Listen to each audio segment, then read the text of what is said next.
주의 이름으로 축원합니다.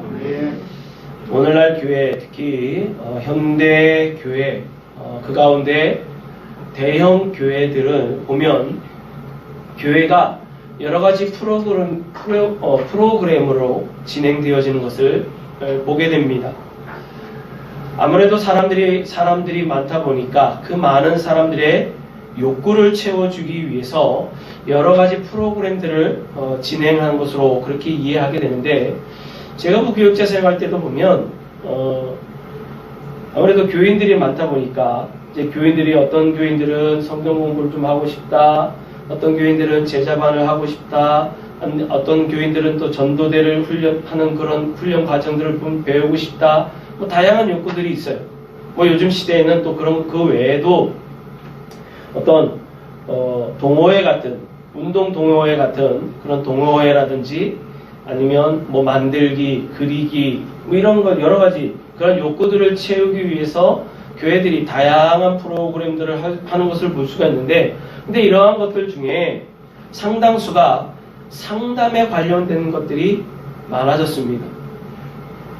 아무래도 우리 사회가 먹고 살기 바빴을 때는 희한하죠. 먹고 살기 바쁠 때는 기도하고 예배하는 것에 관심이 많았었어요.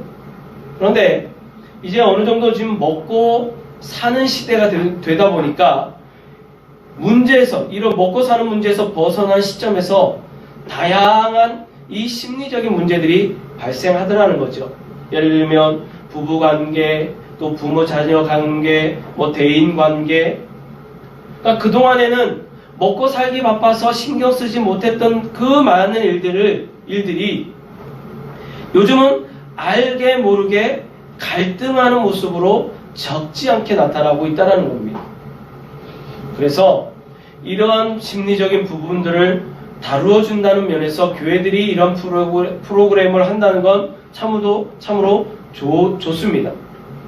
그래서 다양한 프로그램 중에는 이렇게 사람의 심리적인 부분들을 다루는 일들이 중요해지고 있어요. 분명 교회가 가지고 있는 자산을 통해서 이런 문제들을 접근하는 것은 바람직한 겁니다. 교회가 이런 프로그램을 효과 있게 운영한다면 지역 주민이라든지 성도들에게 유익이 되고, 또한 신앙을 가진 가정에서도 이러한 문제들이 일어나고 있다는 점에서 꼭 필요한 것들이에요. 그런데 문제는 교회가 프로그램으로 사람들의 관심을 끌려고 하고 그런 목적 아래 여러 프로그램들이 운영되는 면도 있다는 거죠. 그래서 교회들이 홍보할 때, 그러니까 쉽게 말하면 교회들이 자기들을 드러낼 때 뭐합니까? 우리는 이런 거 합니다. 우리 교회에 이런 거 있습니다.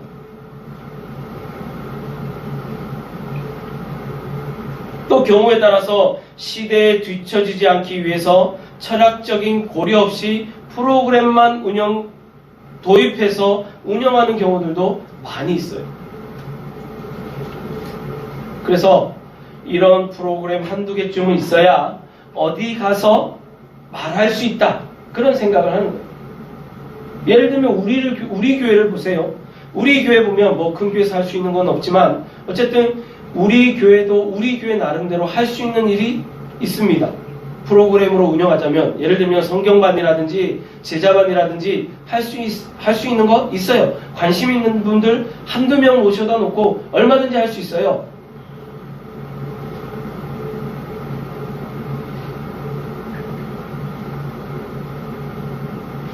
그래서 우리 교회도 제자반 합니다, 우리 교회도 성경반 합니다, 말할 수 있는 근거 얼마든지 만들어줄 수 있다는 거죠.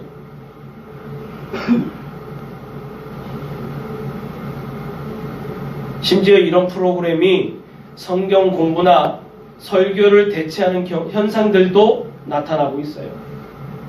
그래서 어떤 목사님들, 어떤 교회 목사님들 설교 보면 제자훈련 제1과 해서 주일 오전에 설교하는 그런 분들도 봅니다. 교회가 사회적인 책임을 다하는 입장에서 다양한 심리 프로그램을 운영하는 것은 바람직하지만 이것이 설교를 대체할 수는 없다는 거죠. 복음은 복음으로서 갖는 고유 영역이 있어요. 교회가 존재하는 이유는 바로 이 복음 때문이에요. 어느 시대건 교회가 가져야 할 질문 중에 하나라고 한다면 복음에 충실하고 있는가? 복음에 충실하고 있는가? 죄송합니다. 제가 교회를 다ним하면서부터 지금까지 유혹받고 있는 것 중에 하나가 이거예요. 교회가 어려우니까요, 별의별 생각 다 들어요. 담임 목사로서 교회를 어떻게 하면 조금 더 성장시키고 많은 사람들이 오게 할까? 그래서 예를 들면 지역 아동센터 운영하는 걸 한번 생각해 볼까? 도서관 운영하는 걸 생각해 볼까? 문화센터를 운영할까? 별의별 생각 다 해봅니다. 그 가운데 그런 생각들 가운데 제가 잊지 않고 늘 하는 것 중에 하나, 그게 복음과 과연 얼마나 복음에 합당한 삶일까? 물론 지금 제가 그런 분들, 그런 사역을 하는 분들이 복음에 합당한 삶을 살지 않는다, 그 말을 하는 게 아니에요. 그러면서 제 숙제예요. 이거는 항상 저에게 숙제예요. 복음에 얼마나 충실하며 나아가고 있느냐는 거죠. 그건 앞으로도 마찬가지입니다. 과거에도 그랬지만 지금도, 그리고 앞으로도 마찬가지예요. 늘 저에겐 질문이 될 겁니다. 너 그거 하는 게 복음에 충실한 거야? 그게 복음에 맞는 거야?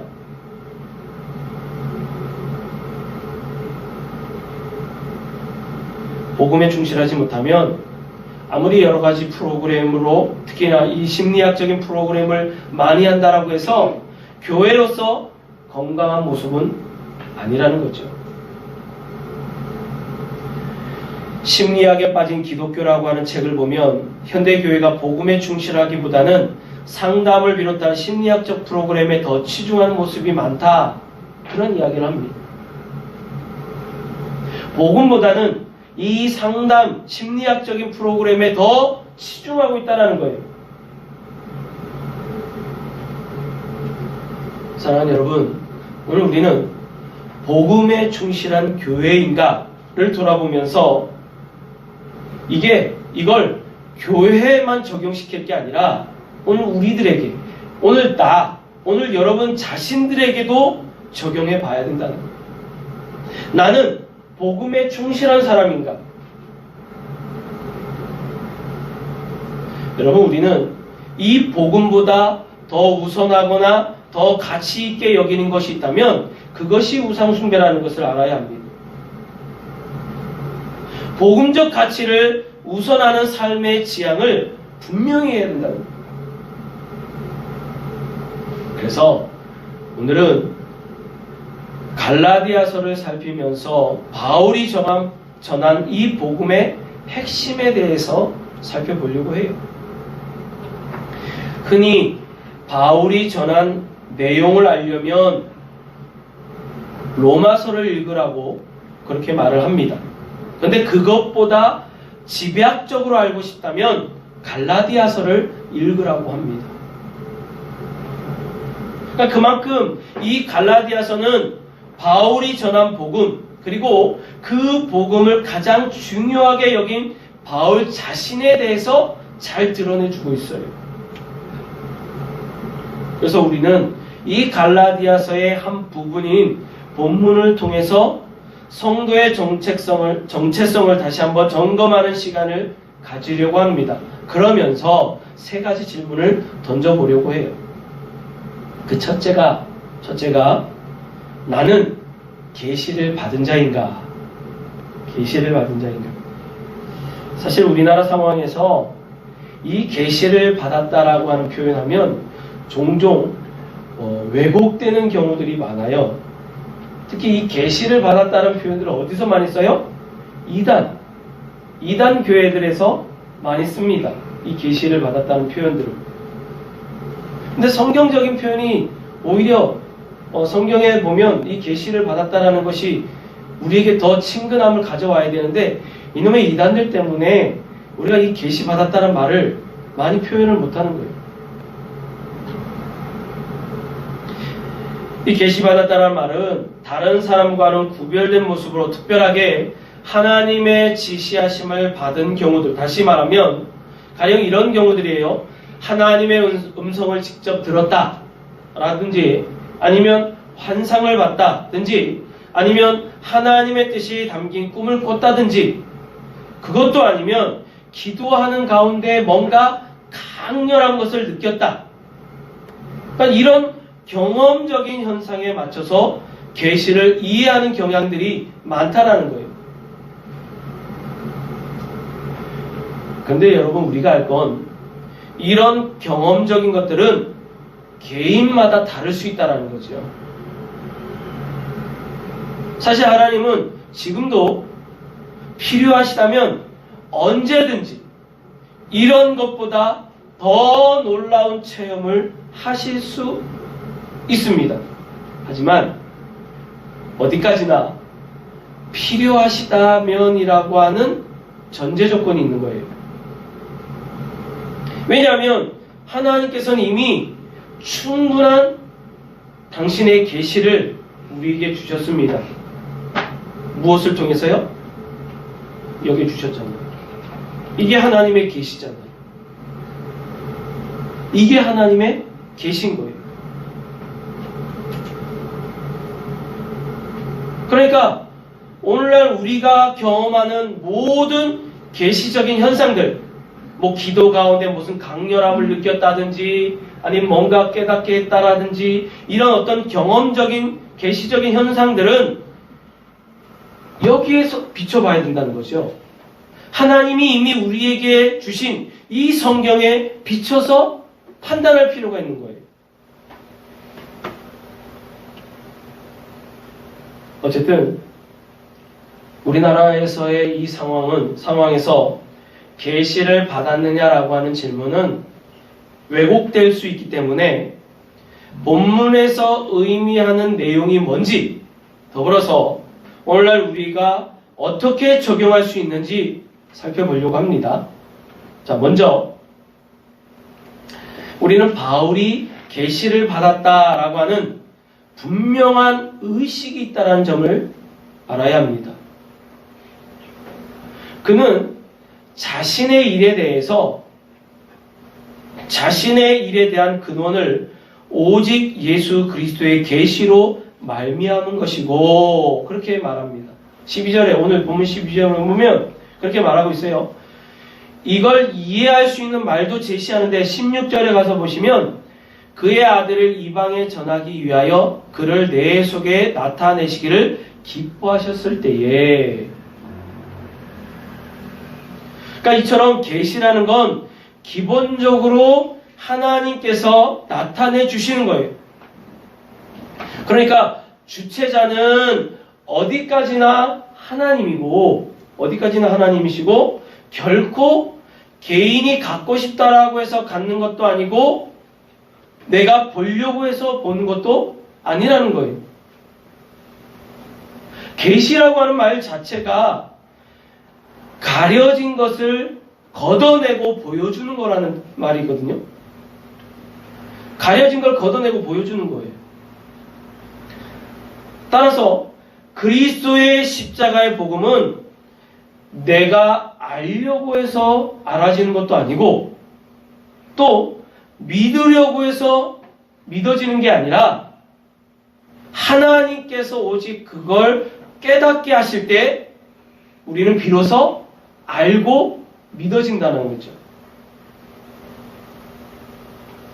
그래서 바울은 자신이 전한 복음에 대해서 자신이 만들어낸 것이 아니라고 하는 걸 분명하게 말하고 있는 겁니다. 자신이 복음 전도의 사명을 받은 것도 온전히 하나님께서 부르셨기 때문에 이루어진 일이고 이것에 관한 한 사람의 뜻대로 된 것이 아니라는 것을 분명하게 강조하고 있다는 거죠. 그렇다면 우리는 우리 자신들이, 우리가 성도된 것이 내 공로나 내 의지가 아니라 오직 하나님께서 내게 예수 그리스도의 십자가를 밝혀주셨기 때문에 그것이 믿어지고 제자가 된 거예요. 이건 어디까지나 전적으로 하나님의 역사라는 거죠. 우리는 어떤 직업을 가졌든지 간에 복음전도 사명을 받았습니다. 그런데 이 사명은 내 힘으로 해 나가는 것이 아니라 전적으로 하나님의 힘으로 해 나가는 거예요. 예수 그리스도의 십자가의 보혈의 은혜를 깨닫게 해주신 그 하나님을 의지해 나아갈 때 우리는 비로소 복음전도의 사명을 감당하게 되는 거죠. 이런 의미에서 우리는 계시를 받았다라고 이야기할 수 있는 거예요. 물론 계시를 받았다라고 하는 명제에 대해서 정리가 필요하긴 합니다. 계시라는 고유 개념 자체는 하나님께서 당신의 말씀을 주실 때 역사하신 걸 의미합니다. 바로 우리는 이걸 영감이라고 그렇게 말을 하죠.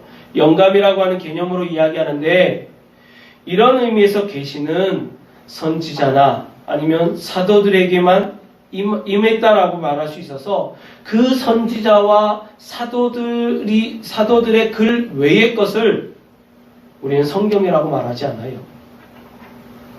그러니까 쉽게 말하면 사도들과 선지자들이 말한, 우리 모아놓은 이걸 우리는 성경이라고 말한다는 거죠. 그 외에는 우리는 성경이라고 말하지 않습니다. 더 엄밀히 신학적으로 이야기하면 정경이라고 이야기하죠. 오직 저들의 저장만을 하나님께서 주신 계시로 받아들인다라고 하는 점에서 우린 그걸 성경이라고 해요. 그런데 개념의 폭을 좀 넓혀서 하나님의 뜻을 알게 하시는 거라고 하는 관점에서 보면 성도들에게 하나님께서 깨우쳐 주실 때마다 계시를 받았다라고 할 수 있어요. 각자에게, 오늘 우리 장로님도 말씀하셨잖아요. 기도하셨잖아요. 12월 달에 그렇게 허리에 고통과 아픔이 있었는데 그거를 1월 달에 깨우침을 주셨다라는 거예요. 그러니까 성도들이 하나님께서 깨우쳐 주실 때마다 그게 계신 거예요. 굳이 이걸 신학적인 표현을 하자면 조명입니다. 조명하시는 역사예요. 그러니까 원초적인 말씀을 알려주시는 것이 아니라 이미 우리에게 주신 말씀을 깨닫게 하시는 거예요. 그러니까 이런 점에서 보면 성도 누구나 계시를 받았다라고 할 수 있는 거죠. 다만 이 경우에 받았다라고 하는 계시가 타당하려면 원천적인 계시인 성경에서 위배되면 안 되는 거예요. 벗어나면 안 되는 거예요. 그럼 너무나도 곤란하죠. 성경에서 벗어난 계시를 받았다. 예를 들면 우리 주님이 오시는데 몇 날 며칠에 오신다. 네? 성경에 뭐라고 말씀합니까? 성경에 우리 주님 오시는 날은 아무도 모르다 했습니다. 누구만 아냐? 아버지만 아신다고 했습니다. 성경에서 그렇게 얘기하잖아요. 그런데 몇 날 며칠에 오신다. 벗어나는 거죠. 위배되는 거죠. 하나님께서 그에게 예수님을 밝혀주신 것이기 때문에 이러한 의미에서 자신이 계시를 받아서 하나님의 성도가 되었다면 분명히 해야 돼요. 그건 내 의지가 아니라, 내 힘이 아니라 오직 하나님께서 나로 하여금 깨닫고 믿게 해주신 거예요. 오로지 하나님의 은혜만이 우리의 존재의 근원이 되는 거예요.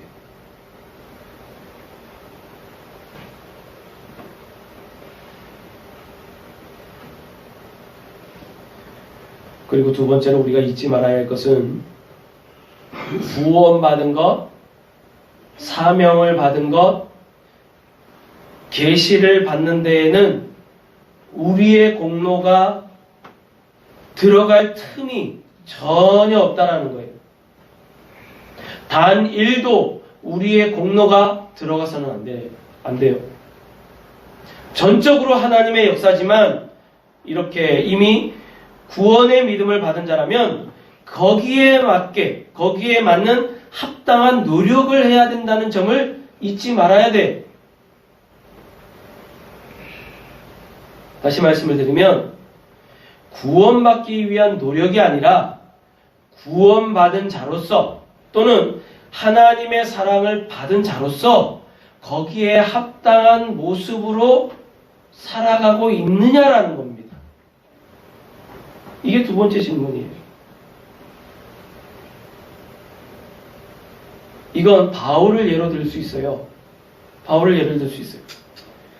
오늘 바울은 11절에 뭐라고 말합니까? 내가 전한 복음은, 그렇게 말해요. 내가 전한 복음은. 그가 사명받은 이후에 복음을 전한 일로 사람들을 만났기 때문에 자신에 관해서 이야기합니다. 내가 전한 복음은 이라고 시작을 해요. 그리고 그 이후에 여러 지명들이 거론이 되죠. 17절에 보면 아라비아로 갔다가 다시 다메섹으로 돌아갔고, 18절에 보면 3년 후에 게바를 방문하러 예루살렘으로 올라갔고, 21절에 가서는 그 후에 수리아와 길리기아 지방에 이르렀다. 그렇게 말을 합니다. 이건 그가 구원받자마자 복음을 전하기 시작해서 이리저리 이동한 것에 말을 하고 있어요. 그러니까 전에는 복음을 핍박하기 위해서, 복음 전하는 사람들을 핍박하기 위해서 또는 복음을 핍박하기 위해서 돌아다녔지만 하나님의 부르심을 받은 이후에는 복음을 전하기 위해서 돌아다녔다는 거예요. 그리고 바울의 이런 행보가 사람들에게도 확연하게 나타났어요. 전에 핍박하던 모습을 알던 자들이 바울이 복음을 전하는 걸 보면서 놀라면서 하나님께 영광을 돌렸다. 오늘 24절에 그렇게 말씀하잖아요. 바울이 열심히 복음을 전하는 자의 모습을 전제로 이야기하면서 이루어지고 있는 거예요. 바울이 복음을 전하는데 열심히 노력하지 않았다면 결코 이런 표현들이 나오지 않았을 겁니다. 여러분, 내가 하지 않았는데 저는 이렇게 살았습니다. 당당하게 말할 수 있는 사람이 있을까요?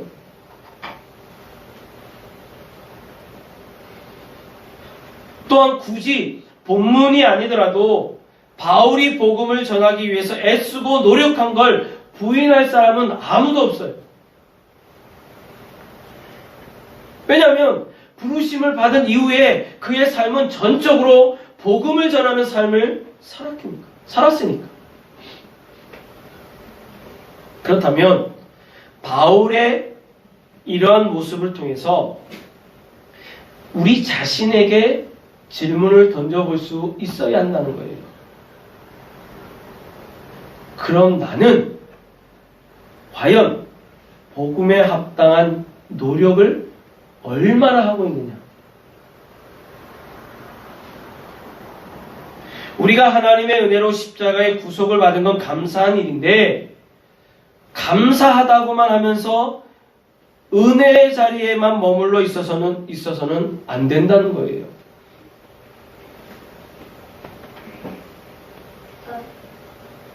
여러분, 이걸 부인할 수 없는 게 썬데이 크리스찬으로 살아가는 경우들이 너무나도 많잖아요.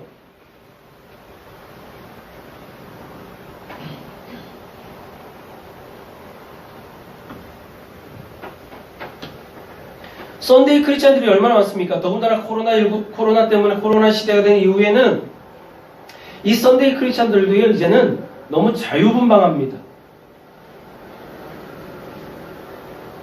주일에 한번 교회에 오는 사람들도 이제는 교회가 어떤 문제가 된다 싶으니까 가정에서 예배를 드리다가 온라인으로 예배를 드릴 수 있으니까 굳이 집에 있을 필요 있느냐? 주말에 야외로 가죠. 어디 캠핑장을 가든 어디 놀러를 가서 거기서 얼마든지 온라인으로 보면 되니까.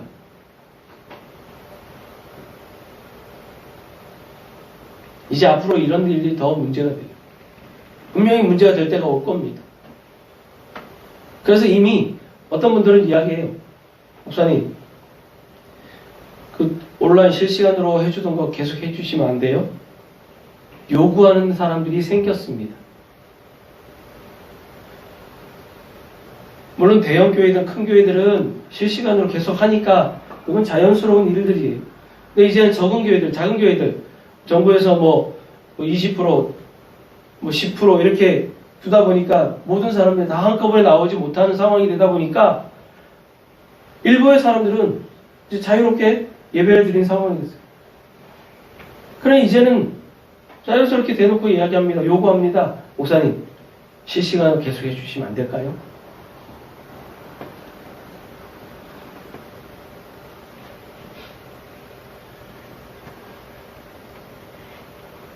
이런 경우들이 너무나도 많다는 거예요. 더군다나 또 우리는 모두가 주일에 교회에 모여서 예배할 때는 하나님의 자녀고 은혜가 충만한 사람들이었는데 이러한 모습은 어디까지나 교회 안에서만이에요. 저 교회 문턱만 나가면 성도라고 하는 이 직함을 고스란히 교회 안에 두고 다시 세상에서 있던 모습 그대로 그 모습을 챙겨 가지고 가서 세상에서 구분되지 않는 모습으로 세상 사람들과 너무나도 똑같은 방식으로 살아가고 있다는 거죠. 삶에서 성도다운 모습은 전혀 하나도 찾아보지 못해요.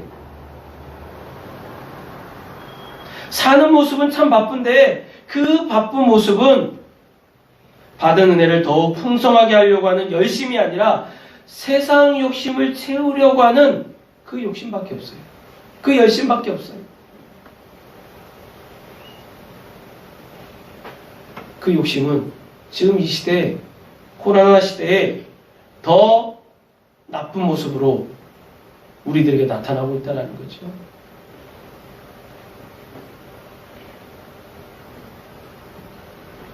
그래서 여러분, 앞서 첫 번째 던졌던 질문 가운데 나는 계시를 받은 자인가?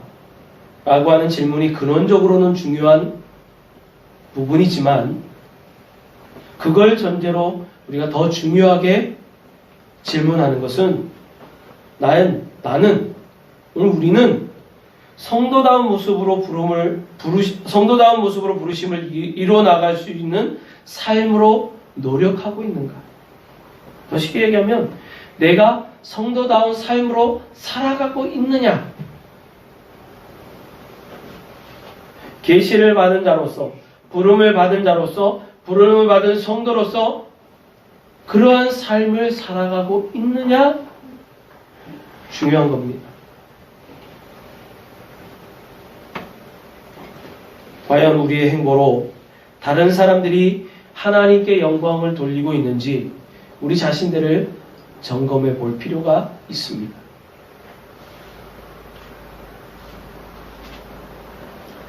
마지막 질문은 이겁니다. 이제 후에 이야기하겠지만 가끔 교회에 보면 열심히 봉사하는 사람들이 있어요. 네. 이러한 사람들 가운데 나타나는 현상 중에 하나가 뭐냐면 어느 순간부터 교회의 주인이 되었다는 거예요. 주인의식을 가지고 주체적으로 봉사한다라는 의미가 아니라 자신의 생각이나 의견대로 되지 않으면 견디지 못하는 거예요. 그래서 어느 사이에 가르치려고 하고 판단하려고 한다는 거죠. 다른 사람의 행동에 대해서 감나라 배나라 하고 자신의 생각에 미치지 못하면 면박을 주기도 해요. 왜 그렇게 사느냐? 왜 그렇게 행동하냐? 어느새 평가자가 돼서 다른 사람들을 등급으로 나눕니다. 이렇게 할 수 있는 이유가 뭔지 아세요? 자기가 기준이 됐거든요. 내가 기준이 돼서 나만큼 뭔가를 해야 된다는 거예요. 나만큼 하지 않으면 잔소리를 들을 수밖에 없어요. 이러한 사람들이 가장 많이 쓰는 말이 뭔지 아세요? 나 때는 내가 청년 시절에는, 내가 집사 시절에는 내가 뭐라고 하는. 그래서 요즘 젊은 사람들이 쓰는 말이 라떼라는 말이죠. 라떼.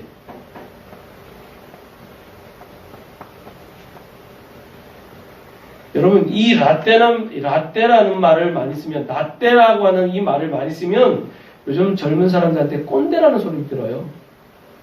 꼰대라는 소리. 직장인들이든 어디든지 가면 야, 라떼는 어떻게 했는지 알아? 뭐 이렇게 이야기하잖아. 꼰대라는 소리 듣는. 제가 우리 집 애들한테 가끔씩 아빠가 어릴 때는 이 얘기하면 아휴 꼰대 이 얘기 나오는데 가끔씩 해요. 근데 여러분, 이 현상이 지금 교회 안에도 나오고 있다는 거죠. 교회 안에서도. 하나님의 은혜로 구원받은 이후에 부르심을 온전히 이루기 위해서 노력을 해야만 하는데, 그렇게 하고도 고백은 한결같이 하나님의 은혜뿐이었다라는 겁니다.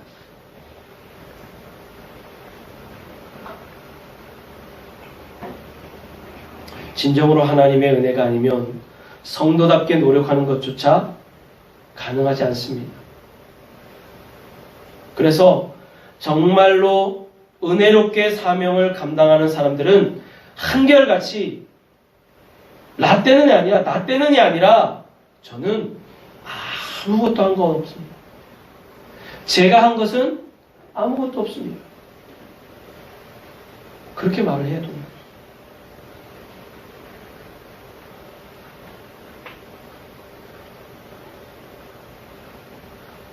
그래서 마지막 질문이 모든 게 하나님의 은혜로 이루어졌다라는 질문입니다. 하나님의 은혜로 이루어진 것인가? 나 때는 이렇게 했다. 나 때는 이렇게 해서 교회가 어떻게 됐다. 그게 아니라 지금까지 이루어진 건 하나님의 은혜라는 거예요. 지금까지 이렇게 살아가는 건 하나님의 은혜예요. 나는 아무것도 없습니다. 내가 한 것은 아무것도 없습니다. 사랑하는 성도 여러분, 교회다워지시길 바랍니다. 성도다워지시기를 바랍니다. 오직 우리 자신이 하나님의 은혜로 구원받고 세움을 입은 자라는 사실을 다시 한번 생각하며 사시기를 바랍니다. 그런 은혜를 받은 만큼 이 세상에서 조용히 섬기는 자세로 노력해야 된다는 것도 잊지 마시길 바랍니다. 그러면서도 우리의 고백은 여전히 하나님의 은혜일 뿐입니다. 고백할 수 있어야 돼요. 이런 모습으로 일하다 보면, 이런 모습으로 살다 보면 오늘 저와 여러분들을 통해서 하나님의 나라는 더욱 든든하게 세워져 나갈 것입니다. 교회가 부흥한다라는 말은 단순하게 숫자가 부흥하는 것만 이야기하지 않아요. 성도가 성도다워지는 것, 이것도 부흥입니다. 언제까지 아이와 같은 신앙에서 살겠어요? 믿음의 장성한 분량으로 살아야지. 그게 영적으로 부흥합니다.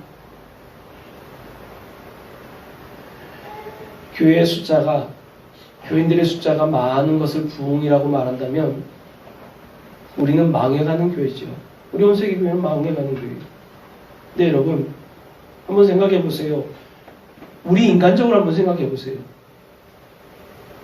만약에 교회가 세워졌다라고 해서 많은 교회들이 숫자만 늘어난다면